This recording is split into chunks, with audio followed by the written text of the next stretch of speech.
என்ன சமையல்? சனிக்கிழமை வாங்க வீடியோக்குள்ள போலாம். என்ன செஞ்சிருக்கு இன்னைக்கு? எல்லாரும் முஸ்லீம்ஸ்க்கெல்லாம் ரம்ஜான் வாழ்த்துக்கள், மனமார்ந்த வாழ்த்துக்கள் சொல்கிறேன். சுட சுட சோறு.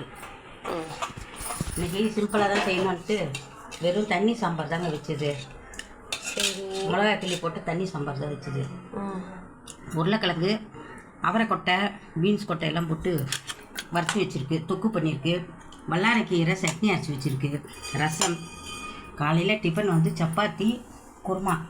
காக்கா சாதம் எடுத்து வச்சுருக்கு. காக்காவுக்கு டெய்லி சாப்பாடு வைக்கிறது, அதனால் காக்கா சாதம்.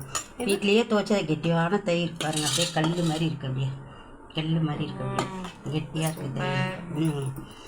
ஸ்நாக்ஸு முறுக்கு, வெங்காய சிப்ஸு, பூ ஊறுகாய், கேரட்டு ஜூஸு. சூப்பர். இவ்வளோதாங்க நம்ம வீட்டில் சமையல். சப்ஸ்கிரைப் பண்ணிங்க. இன்றைக்கி திருமண நாள், பிறந்த நாள் காணும் அனைவருக்கும் மனமார்ந்த நல்வாழ்த்துக்கள், ரம்ஜான் வாழ்த்துக்கள். பாய். அனைவருக்கும் பாய்.